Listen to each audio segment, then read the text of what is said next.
Hello friends, welcome to Amit Sharma academy.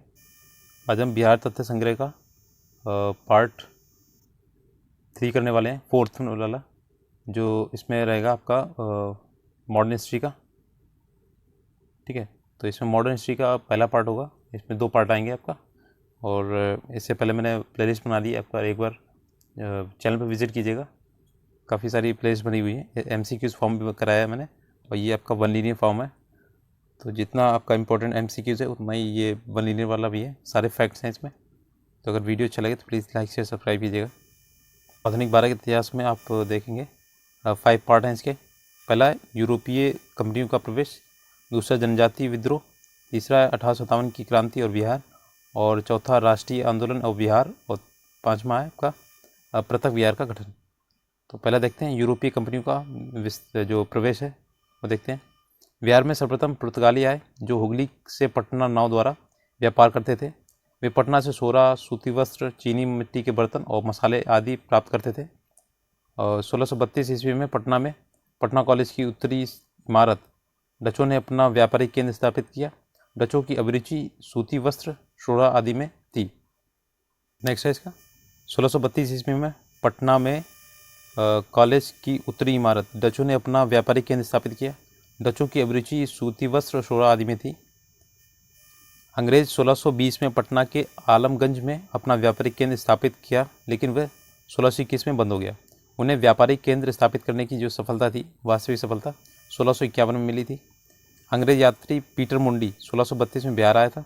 उसने यहाँ व्यापार की संभावनाएं देखी और डच कंपनी को व्यापार करते हुए देखा था। अंग्रेजी कंपनी की फैक्ट्री में वर्तमान गुलजारबाग पटना स्थित गवर्नमेंट प्रिंटिंग प्रेस सर्वे कार्यालय स्थित है। डेनिश कंपनी 1774 ईस्वी में पटना सिटी के नेपाली कोठी के समीप अपनी फैक्ट्री स्थापित की। जो मुगल शासक फर्रुखशीर थे, 1713 से 19 का इनका कार्यकाल था। 1717 ईस्वी में अंग्रेज़ों को भारत में कहीं भी व्यापार करने के और सिक्के प्रयोग करने की मान्यता दी थी। इस घोषणा पत्र को ईस्ट इंडिया कंपनी का मैग्ना कार्टा कहा जाता है। ठीक है, ये पूछा जाता है आपका। बंगाल बिहार अंग्रेज देखेंगे। अंग्रेजी कंपनी 1717 ईस्वी में व्यापारिक अधिकार प्राप्त हो गया था। दूसरी ओर बंगाल के नवाब अलीवर्दी खां मुगलों से हटकर स्वतंत्र सत्ता चला रहे थे, अतः व्यापारिक हितों के लिए संघर्ष स्वाभाविक था।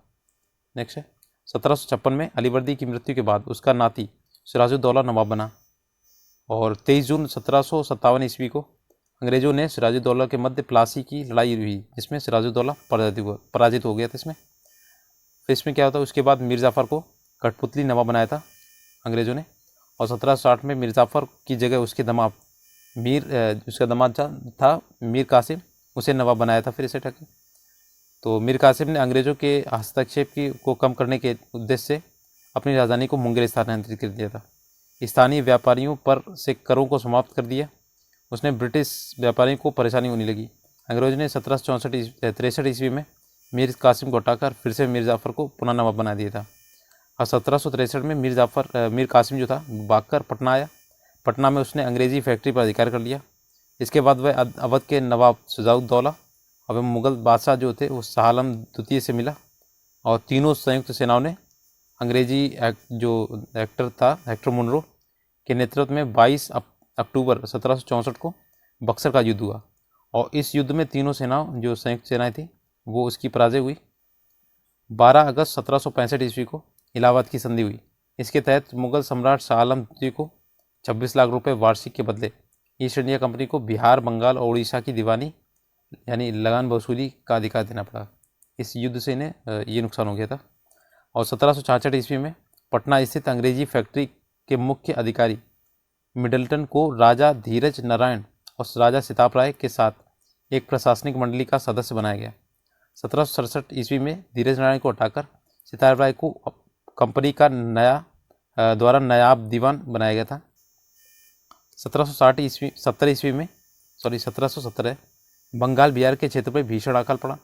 पटना, भागलपुर, दरभंगा, पूर्णिया में अकाल का प्रकोप भयंकर था। 1783 में बिहार में पुनः अकाल पड़ा, और जांच अधिकारी जॉन सोरे ने एक अन्नागार के निर्माण का सुझाव दिया। उसके सुझाव पर 1784 ईस्वी में पटना में ब्रिटिश इंजीनियरिंग जॉन गार्टिस द्वारा गोल घर का निर्माण कराया गया। अब देखिए जनजाति विद्रोह। जनजाति क्षेत्रों में अंग्रेजों को बढ़ते राजनीतिक, आर्थिक और धार्मिक हस्तक्षेप के कारण कई जनजातीय विद्रोह हुए। बिहार के प्रमुख जनजातीय विद्रोह निम्नलिखित हैं। देखिएगा, तमाड़ विद्रोह था 1789 से 94 में छोटा नागपुर क्षेत्र में। चेरो विद्रोह 1800 से 1802 में पलामू में, और भूषण सिंह इसके नेतृत्व करता थे। हो विद्रोह 1820 से 21 में सिंहभूमि में, और कोल विद्रोह 1831 से 32 में छोटा नागपुर में, और बुद्धो भगत इसके नेतृत्व करता थे। संताल विद्रोह ये पूछा जाता है, ये ठीक लगा रहा है इसमें, कोल विद्रोह और संताल विद्रोह। संताल पूछा भी गया था टीआरई में, 2-3 बार पूछा गया। 1855 से 56 के बीच में संताल परगना, और इसमें सिद्धू कानू चांद भैरू थे नेतृत्व करता। सरदारी विद्रोह 1858 से 95 में छोटा नागपुर और सिंहभूमि में।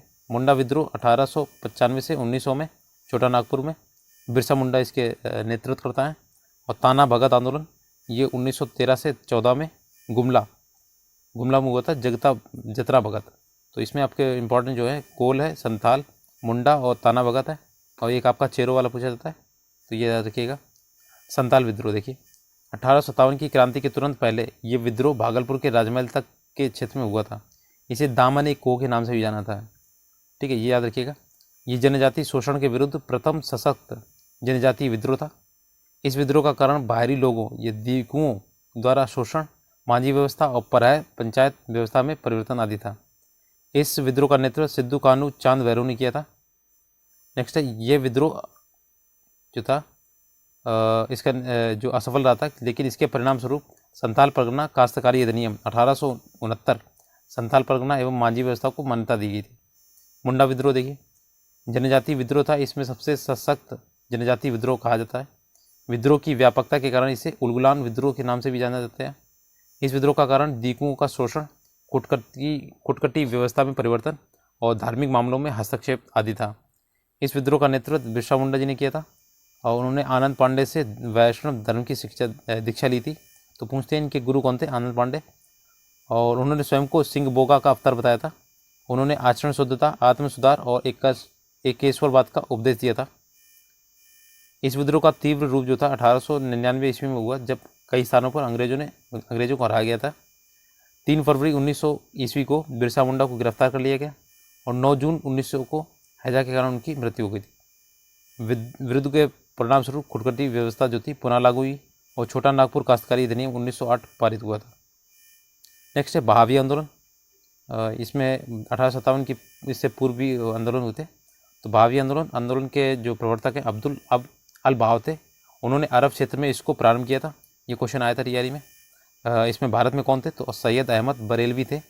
इसका नेतृत्व भारत ने किया था। प्रारंभ में ये विद्रोह धार्मिक सुधार था, परंतु बाद में राजनीतिक सुधार एवं आंदोलन के रूप में बदल गया। भारत में इस विद्रोह का 2 केंद्र थे। पहला था सितना पश्चिमी सीमा पर, दूसरा केंद्र था पटना। पटना केंद्र के धन एवं स्वयंसेवकों को सितना भेजा जाता था। सैयद अहमद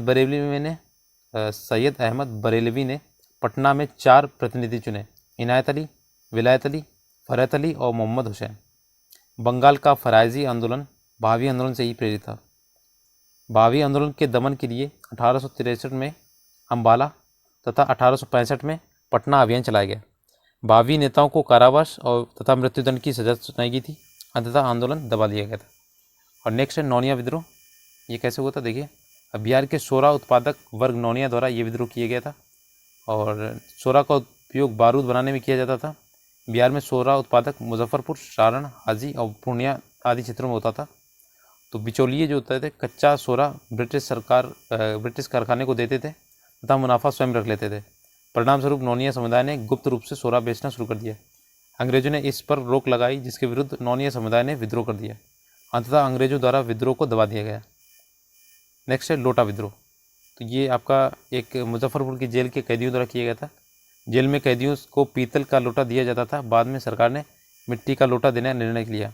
कैदियों ने इसका कड़ा विरोध किया और 1856 ईस्वी में विद्रोह कर दिया। परिणाम स्वरूप अंग्रेजों द्वारा पुनः कैदियों को पीतल का लोटा देना पड़ा। 1857 की क्रांति और बिहार देखिए।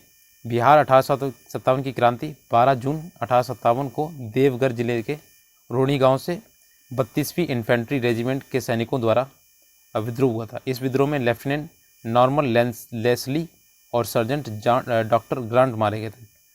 ड्रोनी के विद्रोह को मेजर मैकडोनाल्ड द्वारा दबा दिया गया था। विद्रोह सैनिकों को फांसी दे दी गई थी, विद्रोही जो थे। और पटना में विद्रोह का नेतृत्व 3 जुलाई को पटना सिटी के पुस्तक विक्रेता पीर अली ने किया था। ये क्वेश्चन आया था टीआरई में।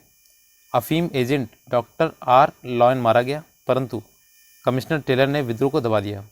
पीर अली सहित 17 व्यक्तियों को फांसी की दे दी गई थी। अब 25 जुलाई 1857 को मुजफ्फरपुर में असंतुष्ट सैनिकों ने कुछ अंग्रेज अधिकारियों की हत्या कर दी। उसी दिन दानापुर में 3 रेजिमेंट के सैनिकों ने भी विद्रोह कर दिया। सैनिकों ने शाहाबाद जिले में प्रवेश कर जगदीशपुर के जमींदार बाबू कुंवर सिंह को मिलकर विद्रोह प्रारंभ किया था। और 30 जुलाई को सरकार ने तत्कालीन सारण, तिरहुत, चंपारण और पटना जिलों में सैनिक शासन लागू कर दिया था। विद्रोही सैनिकों के एक कुछ झुंड ने भागलपुर तथा गया पहुंचकर जेल में 400 कैदियों को मुक्त कराया था। उन्होंने टिकारी राज पर हमला कर 10,000 रुपये लूट लिए। नेक्स्ट है, जगदीशपुर के जमींदार बाबू कुंवर सिंह ने बिहार में हुए 1857 की क्रांति का नेतृत्व प्रदान किया। और ये बहुत ही फेवरेट क्वेश्चन है बीपीएससी का, बहुत पूछा जाता है। कमिश्नर टेलर ने पटना में भेंट किया और निमंत्रण दिया, मगर मौलवी अहमदुल्ला ने के साथ हुए विश्वासघात को समझते हुए उन्होंने 4,000 सैनिकों के साथ विद्रोह प्रारंभ कर दिया। उन्होंने जगदीशपुर में बंदूकें, गोला बहादुर बनाने का कारखाना स्थापित किया और 27 जुलाई 1857 को आरा पर अधिकार कर लिया था। तो पूछा जाता है वो कहाँ पे प्रविष्ट हुए थे, तो आरा में उन्होंने सबसे पहले प्रविष्ट हुए थे। नेक्स्ट, आरा में हुए संघर्ष में कैप्टन डनवर मारा गया, लेकिन कुंवर सिंह को आरा छोड़ना पड़ा। रीवा और बांदा के रास्ते लखनऊ पहुँचे। उन्हें अवध के शाह आजम ने शाह के आजमगढ़ जिला का फरमान दिया। दिसंबर 1857 में कुंवर सिंह ने नाना साहब के साथ मिलकर कानपुर में अंग्रेज़ों से युद्ध किया। उन्होंने आजमगढ़ में भी अंग्रेज़ों को पराजित किया था। 23 अप्रैल 1858 को कैप्टन ली ग्रांट के नेतृत्व में आई ब्रिटिश सेना को कुंवर सिंह ने बुरी तरह से पराजित किया था। घाट जो गंगा नदी पड़ता है, पार करने के क्रम में सेनापति डगलस की गोली से कुंवर सिंह का बायां हाथ घायल हो गया। उन्होंने अपना बायां हाथ काटकर गंगा में प्रवाहित करते हुए कहा, हे गंगा मैया, अपने प्यार की ये अकिंचन भेंट स्वीकार करो। और 26 अप्रैल 1858 को कुंवर सिंह की मृत्यु हो गई थी। और ये अभी टीआरई 3 में पूछा गया था उनकी मृत्यु कब हुई थी। ठीक है, तो इन्हें बहुत ही ज़्यादा आप डीप में इस टॉपिक को याद कीजिएगा। कुंवर सिंह की मृत्यु के बाद उनके छोटे भाई अमर सिंह ने आंदोलन का नेतृत्व किया, और जबकि दूसरे भाई हरकिशन सिंह ने उनको पूर्ण सहयोग दिया था। अमर सिंह के कैमूर की पहाड़ियों में मोर्चाबंदी कर सरकार के विरुद्ध संघर्ष जारी रहा। और नवंबर 1858 ईस्वी में अंग्रेजी अधिकारी पुनः स्थापित हो गया। विद्रोहियों ने हथियार डाल दिए। महारानी विक्टोरिया ने क्षमादान की घोषणा की, परंतु अमर सिंह आदि को दंडित किया गया था। ठीक है, नेक्स्ट है कांग्रेस की स्थापना और बिहार। 28 दिसंबर 1885 ईस्वी को बम्बई के गोकुलदास संस्कृत विद्यालय में A.O. ह्यूम द्वारा भारतीय राष्ट्रीय कांग्रेस की स्थापना की गई। और प्रथम अधिवेशन की अध्यक्षता W.C. बनर्जी ने की थी। और इस अधिवेशन में 72 प्रतिभागियों ने भाग लिया था, लेकिन बिहार से कोई भी प्रतिनिधि शामिल नहीं हुआ था। ठीक है, ध्यान रखिएगा, बिहार से कोई भी नहीं था। और कांग्रेस के दूसरे अधिवेशन में बिहार के 32 प्रतिनिधियों ने भाग लिया था। तो पूछा जाएगा कि पहले वाले में दिया था तो इसमें नहीं होगा, नहीं लिया था, दूसरे वाले में लिया था। अच्छा देखिए, बिहार के कांग्रेस के अधिवेशन हुए थे 3, मोस्ट इंपॉर्टेंट है, बहुत ही ज़्यादा लगा लीजिए डबल स्टार। और ये पूछा जाता है 27वां अधिवेशन 1912 में बांकीपुर में हुआ था, पटना, और इसके अध्यक्ष थे R.L. मुदोलकर। और 37वां हुआ था 1922 में हुआ था, 10 साल बढ़ा लीजिए इसमें। गया में हुआ था, चित्तरंजन दास इसके अध्यक्ष थे। और 54वां जो अधिवेशन था 1940 में रामगढ़ जो पड़ता था पहले झारखंड में, मौलाना अब्दुल कलाम आज़ाद इसके अध्यक्ष थे। नेक्स्ट है बंग या स्वदेशी आंदोलन और बिहार।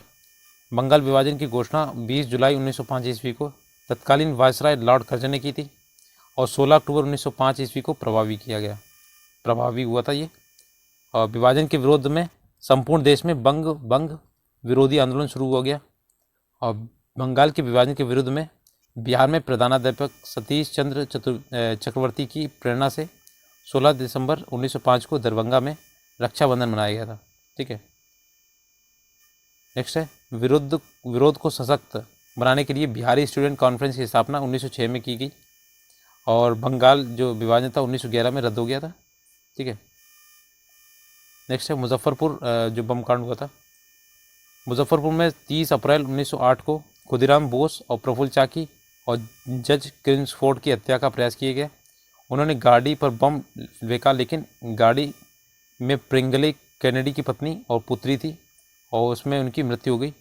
घटना के बाद दोनों रेलवे लाइन से समस्तीपुर भाग निकले। प्रफुल्ल चंद्र चाकी ने गिरफ्तारी से बचने के लिए आत्महत्या कर ली, लेकिन खुदीराम बोस पूसा में पकड़े गए और खुदीराम बोस को 18 वर्ष आयु में 11 अगस्त 1908 ईस्वी को फांसी दे दी गई थी। ठीक है, नेक्स्ट है home rule league, home rule आंदोलन और बिहार। तो 1916 में एनी बेसेंट के नेतृत्व में मद्रास में और बाल गंगाधर तिलक के नेतृत्व में पूना में होम रूल लीग की स्थापना हुई थी। तो दोनों ने की थी, ध्यान रखिएगा, कोई भी पूछ सकते हैं, जगह पूछ सकते हैं। बिहार में 16 दिसंबर 1916 ईस्वी को मौलाना मजहरुल हुक की अध्यक्षता में होम रूल लीग की शाखा की स्थापना हुई। तो ये बिहार के परिप्रेक्ष्य में याद रखिएगा, मौलाना मजहरुल हुक। ठीक है, खां बहादुर, सरफराज हुसैन खां एवं राय बहादुर पूर्णेंदु नारायण सिन्हा उपाध्यक्ष तथा चंद्रवंशीय सहाय एवं वैद्यनाथ नारायण सिंह सचिव बने थे। श्रीमती एनी बेसेंट पहली बार 18 अप्रैल 1918 को और दूसरी बार 25 जुलाई 1918 को पटना आई थी। उन्होंने होम रूल के विचारों से अवगत कराया। इस आंदोलन का उद्देश्य ब्रिटिश साम्राज्य के अधीन रहते हुए संवैधानिक तरीके से स्वशासन प्राप्त करना था। नेक्स्ट है चंपारण 1917 में, ये भी बहुत इंपॉर्टेंट है, मोस्ट इंपॉर्टेंट। हर बार एक क्वेश्चन मिलेगा आपका, ये बोनस अंक है आपका।